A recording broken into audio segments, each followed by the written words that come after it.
നമ്മളിങ്ങനെ നോക്കൂല എന്താണ് ഇതിൻ്റെ ഒരു അവസ്ഥ എന്നൊക്കെ തോന്നുന്ന ഒരു ഇതല്ലേ. അപ്പം എല്ലാവർക്കും ദൈവാനുകരിച്ച് നമ്മുടെ ഒരു ഫാമിലി എൻ്റർടൈനർ അല്ലേ. മാമാട്ടി എങ്ങനെ പഴയ പടങ്ങൾ ആ ക്ലിപ്സ് ഒക്കെ കണ്ട് ഇപ്പോഴും ആ കോമഡികൾ എൻജോയ് ചെയ്യുന്നുണ്ടോ? മാട്ടി ശരിക്കും പറഞ്ഞാൽ ഈ അടുത്ത കാലത്താണ് നമ്മുടെ സിനിമകൾ കാണാൻ തുടങ്ങുന്നത്. അങ്ങനെയാണ് ഇവിടെ എൻജോയ് ചെയ്യുന്നത് കണ്ടപ്പോഴാണ് നമ്മൾ ഓരോ സിനിമകൾ കാണിക്കുന്നത്. അപ്പം മായമോഹിനി കണ്ടപ്പോൾ അച്ഛൻ എന്തൊക്കെ കാണിക്കണേ എന്നൊക്കെ ചോദിച്ചു. അങ്ങനെയൊക്കെയുള്ള സാധനങ്ങളൊക്കെ ആയി. ആൾക്കിപ്പോൾ ഈ ഒക്ടോബർ ആകുമ്പോൾ 5 വയസ്സാവും. അതെ അതെ. അപ്പൊ സിനിമ കണ്ട് ആ കോമഡി ഒക്കെ മനസ്സിലായി തുടങ്ങിയിട്ടുണ്ട് ഇപ്പൊ എന്തായാലും. അപ്പൊ ഇനി ഒരു സ്ട്രോങ് ഫാനോട് വന്നിരിക്കുകയാണ്. ഓക്കെ, അപ്പം ഈ പടങ്ങളെ കുറിച്ചൊക്കെ പറയുമ്പോൾ അല്ലെങ്കിൽ ഈ ആളുകളെ കുറിച്ച് പറയുമ്പോൾ ദിലീപേട്ടന് ജീവിതത്തിൽ ഉണ്ടായ ഒരു മാറ്റം എന്താണെന്ന് പറയാം. സല്ലാപം, കഥാവിശേഷൻ, ഈ 2 പടത്തിൽ നിന്നും ദിലീപേട്ടന് ഉണ്ടായ ഒരു മാറ്റം. സല്ലാപം ശരിക്കും പറഞ്ഞാൽ എൻ്റെ ജീവിതത്തിലെ ടേണിംഗ് പോയിന്റ് ആണ്. ആസ് ആൻ ആക്ടർ ഉറപ്പായിട്ടും അവിടെ നിന്നാണ് എൻ്റെ ഒരു പലരുടെയും വിചാരം അതാണ് എൻ്റെ ആദ്യത്തെ പടം സല്ലാപം. അതിന് മുമ്പുള്ള പടങ്ങൾ ചിലപ്പോൾ അവരുടെ അത് അത്രയും ജനഹൃദയങ്ങളിലേക്ക് ഇറങ്ങിച്ചെന്ന ഒരു കഥ. പിന്നെ കഥാവിശേഷം എനിക്ക് ഇഷ്ടപ്പെട്ട സിനിമകളിലൊന്നാണ്. ചന്ദ്രേട്ടൻ്റെ എനിക്ക് തോന്നുന്നു ചന്ദ്രേട്ടൻ്റെ മകന് ഫീൽ ചെയ്ത ഒരു ഇൻസിഡൻറ്റിനെ ബേസ് ചെയ്തിട്ടുണ്ടാക്കിയൊരു കഥയാണ്. ഞാൻ ഇപ്പോഴും എന്തൊരു മൂഡാണ് ആ പടം. ഇയാളുടെ ഒരു ട്രാവലിങ്, പല ഭാഷയിലുള്ള ആളുകളും, വേറൊരു അയാൾ ഒളിപ്പിച്ചിരിക്കുന്ന ഒരു മിസ്റ്ററിയും. അത് ചില സമയത്ത് സൂയിസൈഡ് എന്ന് പറയുന്നത് രക്ഷപ്പെടലാണ്. ചിലത് താങ്ങാൻ പറ്റാണ്ടാവുമ്പോൾ പോവുക എന്ന് പറയുന്നത്. പക്ഷെ അതിനോട് അതല്ല ശരിക്കും വേണ്ടതെന്നുള്ളതാണല്ലോ. നമ്മൾ ഫൈറ്റ് ആണല്ലോ ലൈഫ് എന്ന് പറയുന്നത്. ഒരു ജന്മമുള്ളൂ, അത് നമ്മൾ ജീവിച്ച് തീർക്കാം. പക്ഷെ ചിലർക്കത് പ്രഷർ, ഈ പറയുന്ന ഞാനിങ്ങനെ സംസാരിച്ചിട്ടും എനിക്ക് തോന്നിയിട്ടുണ്ട് 2020 എന്ന സമയത്താണ് പ്രഷർ താങ്ങാൻ പറ്റാതെ. എന്നിട്ട് ഞാൻ ഇവിടുന്ന് വേറെ രാജ്യത്തേക്ക് പോയി. കാരണം ഇവിടെ നിന്ന് കഴിഞ്ഞാൽ ചിലപ്പോൾ എല്ലാ അത്ര കുഴപ്പമായി പോയി മെൻ്റലി. എന്നുവെച്ചാൽ ഒന്നും നടക്കുന്നില്ല, ഒന്നും നീങ്ങുന്നില്ല എന്ന് തോന്നുമ്പോൾ ഉള്ള ഒരു നമുക്ക് ഇത് എല്ലാവർക്കും ഉണ്ടാവുന്നതാണ്. പക്ഷെ ഇപ്പം തോന്നും അങ്ങനെയല്ല, അതൊരു പരിഹാരമല്ല. കാരണം നമ്മൾ ഡിപ്പെൻഡ് ചെയ്തിരിക്കുന്ന ഒരുപാട് ആൾക്കാരെ ഇരുട്ടിലാക്കിയിട്ടാണ് നമ്മൾ രക്ഷപ്പെട്ടു. അത് ശരിയല്ല എന്ന് തോന്നുന്ന ഒരുപാട് കാര്യങ്ങളുണ്ട്. കഥാവിശേഷം പോലത്തെ ഒരു സീരിയസ് പടത്തെ കുറിച്ച് പറഞ്ഞപ്പോൾ ചോദിക്കട്ടെ, നമ്മൾ ചിരിപ്പിക്കുന്ന സിനിമകളാണ് ദിലീപേട്ടൻ്റെതായിട്ട് നമ്മൾ കൂടുതൽ കാണുന്നെങ്കിലും ഒരു ക്രൈം ത്രില്ലറിൻ്റെ ഒക്കെ പോലത്തെ ഭാഗങ്ങളിൽ നിന്നും ദിലീപേട്ടൻ അങ്ങനത്തെ കഥകൾ എപ്പോഴെങ്കിലും കേൾക്കുന്നുണ്ടോ? അങ്ങനത്തെ കഥകളിൽ ഇനി ദിലീപേട്ടനെ കാണാൻ പറ്റുമോ? ഉണ്ട്. ഞാനിപ്പോൾ 1-2 സിനിമകൾ അങ്ങനത്തെ കമ്മിറ്റ് ചെയ്തിട്ടുണ്ട്. മീൻസ് ഒരു ആക്ടറെ സംബന്ധിച്ചിട്ട് എല്ലാ ജോണറും അങ്ങനെ പോവുക എന്ന് പറയുന്ന ഇതില്ലേ. നമ്മൾ ഏതൊരു സംവിധായകൻ്റെ അടുത്ത് ചെല്ലുമ്പോൾ ആ സംവിധായകൻ്റെ മുമ്പിൽ ഒരു വെള്ള പേപ്പറായിട്ട് പോവുക. അയാൾ അദ്ദേഹത്തിൻ്റെ രീതിക്ക് അദ്ദേഹം വരച്ച് അതിനെ സ്കെച്ച് ചെയ്യുക എന്ന് പറയും.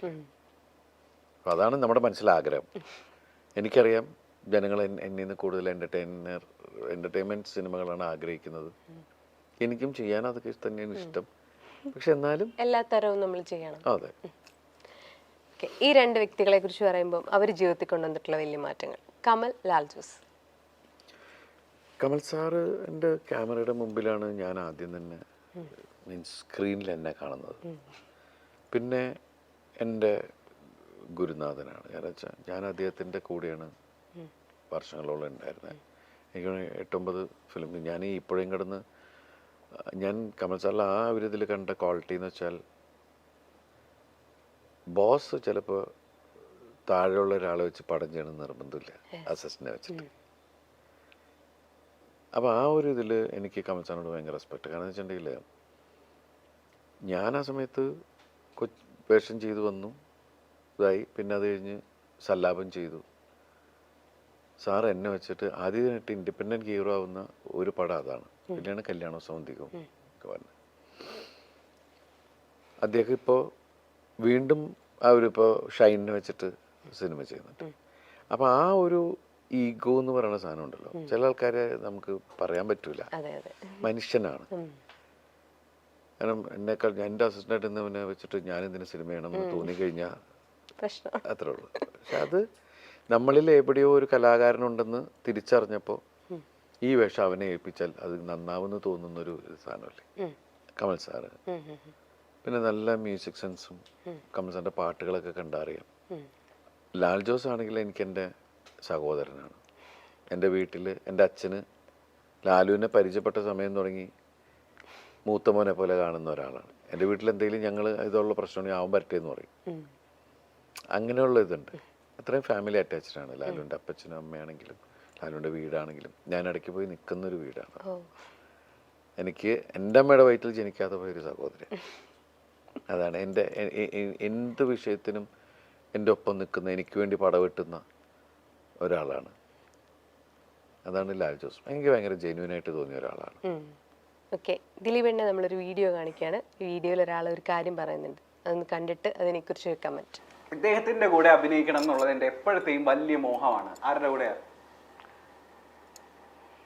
ലാലേട്ടൻ ആണോ? ദിലീപിന്റെ നായികയായിട്ട് അഭിനയിക്കണം എന്നാ? നായികയായിട്ടില്ല, നല്ല ക്യാരക്ടർ ചെയ്യണം. ഞാൻ അത് കണ്ടു. അത് ഇത് പറ ഇത് ഒരു ചാന്തുമുട്ട് മാങ്ങൂരി ചെളികുത്ത്, വെരി ഫേമസ്. അത് ആ ഫിലിം കണ്ടു മുതൽ വെരി ഗുഡ് ആക്ടർ. ദിലീപിന്റെ കൂടെ അഭിനയിക്കണം എന്ന് ഭയങ്കര ആഗ്രഹം. നല്ല സീൻ, ഒരു സീനായാലും നല്ല സീൻ വേണം. അവരുടെ പേഴ്സണൽ ഗിർസൽ അതൊക്കെ നമുക്ക് വേണം. ഞാൻ എന്നെ ചോദിച്ച എപ്പോഴെങ്കിലും കണ്ടിട്ടുണ്ടോ? നേരിട്ട് സംസാരിച്ചിട്ടുണ്ടോ?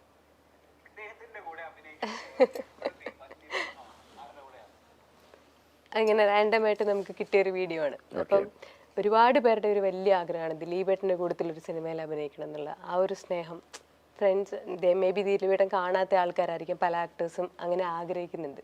ഇപ്പം അങ്ങനത്തെ ഒരു വീഡിയോ നമ്മൾ കണ്ടത്. എന്താണ് ദിലീപേട്ടന് തോന്നുന്നത്? തീർച്ചയായിട്ടും അങ്ങനത്തെ ഒരു വേഷം വന്നു കഴിഞ്ഞാൽ പുള്ളിക്കാരത്തെ വിളിക്കണതിന് ഒരു വിഷയമില്ല. പിന്നെ ദിലീപേട്ടന് അസിസ്റ്റന്റ് ഡയറക്ടറായിട്ട് ഒരുപാട് പടങ്ങൾ നമ്മൾ കണ്ടിട്ടുണ്ട്. ഡയറക്റ്റഡ് ബൈ ദിലീപ് എന്നുള്ളൊരു പേരിൽ ഞങ്ങൾക്കൊരു പടം എപ്പോഴെങ്കിലും കാണാൻ പറ്റുമോ? നോക്കാം ശേഷം സ്ക്രീനിൽ. അപ്പോൾ സത്യനാഥിൻ്റെ ഒപ്പമുള്ള യാത്ര ആളുകൾ ഒരുപാട് കൈനീട്ടി വാങ്ങിക്കഴിഞ്ഞു. ഇനിയും ഒരുപാട് പടങ്ങൾക്കായിട്ട് നമ്മൾ എല്ലാവരും കാത്തിരിക്കുന്നു. എല്ലാവിധ ആശംസകളും.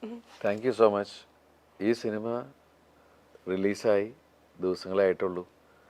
ഇതൊരു എന്താ പറയുക, ഇനിയും ഒരുപാട് യാത്ര ചെയ്യാനുണ്ട്. കാരണം കേരളത്തിലെ ജനങ്ങൾ മുഴുവൻ ഈ സിനിമ കാണണമെന്നാണ് നമ്മുടെ ഒരു ആഗ്രഹം, നമ്മുടെ ഒരു പ്രാർത്ഥന. തീർച്ചയായിട്ടും ഇപ്പോൾ തന്നുകൊണ്ടിരിക്കുന്ന സ്നേഹത്തിനും സപ്പോർട്ടിനും ഒരുപാട് നന്ദി. എൻ്റെ കുടുംബത്തിൻ്റെയും വക വലിയ സന്തോഷം. വോയിസ് ഓഫ് സത്യനാഥൻ ടീമിൻ്റെയും നന്ദി ഞാൻ അറിയിക്കുകയാണ്.